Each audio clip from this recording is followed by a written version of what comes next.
Here's a clip of Alan B. West debating radical Islam and giving a student some insights into the level of radicalism that exists. We can go back and we can read the Quran, we can read the Hadith, we can read the Sunnah, we can compare it up with history, and we can see that there was a definite departure from a basic religious belief in 622 AD, and you can see the verses, how they changed.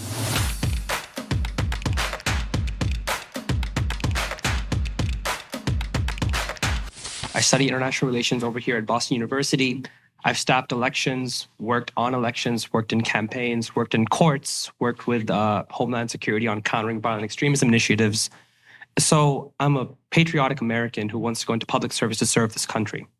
Now, once you know that about myself, I just want to bring up something that you've said in the past that I was hoping to ask you a little bit about. So let me just pull it up. In a previous campaign event that you've had, let me just pull this up right here. You once said, and I will quote, "We already have a fifth column that is already infiltrating into our colleges, into our universities, into our high schools, into our religious aspect, our cultural aspect, our financial, our political systems in this country. And that enemy represents something called," and I quote you, "Islam.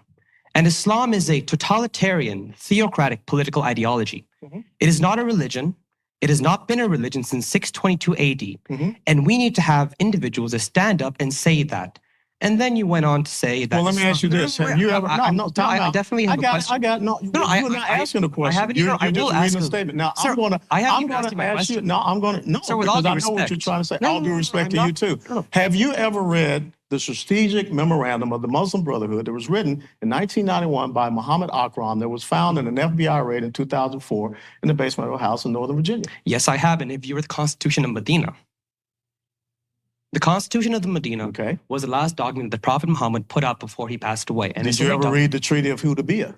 No, but sir, I mean, we can go back and forth on historical documents. Sir, with all due respect, sir, I haven't even asked my question. I know, that's why I'm waiting on. So let me ask you the question. So, you've called Islam a theocratic political ideology. Okay. So my first question. So what is Iran? So my first question is, how do you define a religion?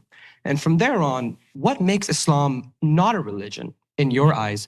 And then from there on, are you suggesting that American Muslims, such as myself, are not worthy of religious protections and religious rights as enshrined in our Constitution? I did not say that. So explain to me, how do you define a religion? As a matter of fact, I left my house plenty of times to go over and fight in Kuwait and Afghanistan and Iraq for the ability for individuals to have freedom. But if you want me to sit here and deny history, if you want me to sit here and act like some things have never happened, I'm not going to do that. I do not have the onus to, make a statement about what is fact. Okay, we can go back and we can read the Quran, we can read the Hadith, we can read the Sunnah, we can compare it up with history, and we can see that there was a definite departure from a basic religious belief in 622 AD, and you can see the verses, how they changed. And I understand Islamic jurisprudence, and I understand the Arabic term nakish, which means subsequent verses of the Quran supersede the previous verses, but they're all still the verses of Allah as given down to Muhammad. So what I'm trying to tell you is when I look at the Islamic Republic of Iran, when I look at Saudi Arabia, and how interesting it is that Saudi Arabia was just put on the Commission for Women's Rights when they have the greatest violation of women's rights whatsoever. I have a problem with that, having two daughters, okay? So I will tell you this, I'm happy to work with you, but I think we need to come to an understanding that there is a problem. And if you want to continue on, as we just saw current administration, last administration do, with obfuscation, denial, and dismissal, I think one of the worst things that President Obama did was when he stood up there in August of 2014 and said, "Let me make myself very clear, ISIS is not Islamic." Well, I don't know what the I stands for. It's not Southern Baptist, it's not Mennonite, it's not Presbyterian. So you have to take the enemy for who they are and what they say they are doing, especially when the leader of the caliphate of ISIS has a PhD in Islamic studies. So I'm going to listen to him and I'm going to take him for who he is. But I will tell you that I thank you for standing up and doing what is necessary, just the same as I thanked those interpreters and translators that stood there with me fighting in Iraq and fighting in Afghanistan. But if there's to be a change in the Muslim world, if you want to call it that way, we need the young people to stand up. And the sad thing that we have not done in the United States of America, we have not stood up with you, just the same as the Green Movement in Iran, just the same as we misread the Arab Spring, just the same as we stood next with the Muslim Brotherhood in Egypt. We have made some very bad decisions. And I would. With all due respect, sir, you have not answered my question. What defines a religion and why is Islam not a Religion religion? is Because in man-made your dogma. words, No, Islam no, is not look. a theocratic idea. Since That's a very 622 nice talking AD, point since you've given me, 622 sir. AD, it has not reflected itself as being a religion, but yet it can still call itself a religion. That's the whole purpose of, like I said, the theory of abrogation. But we have got to understand that there is something that is happening that we need to work together to dismiss. And when I see the Organization of Islamic Cooperation that does not understand that there is a problem with Islamic jihadism, when I see an organization like the Council for American Islamic Relations, or, doing things to shut down free speech and shut down people that want to talk about this jihadist problem, then I see them more a part of the problem than a part of the solution. Do you believe that Muslims are not condemning terrorism when they're the largest victims of jihadism and terrorism? Well, I tell you something, if they were condemning terrorism, we probably wouldn't have as much terrorism.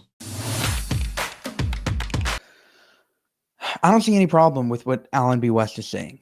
All he's saying is we have a problem in the West. We have a problem with confronting this. We have a problem with addressing it. We have a problem with recognizing that we have a problem. And when people are blowing up buses, when Islamic society is so far behind in terms of the way it treats women, the way it treats other non-believers, the way it has dhimmis and people that are second-class citizens, people that are not Muslim are treated like trash. That is insane. And again, this migration, this idea that Islam is just a religion. If it's just a religion, why is it trying to migrate and expand in such a way that everybody becomes part of Islam at some point? This is a broad it is a plan. They say it openly. This is their plan. They say it openly. This is their plan. Their plan is to expand. And if we don't wake up to that and we don't recognize that we have a problem and we wring our hands over the fact that maybe this guy said this and this is offensive, it's going to be over for the West.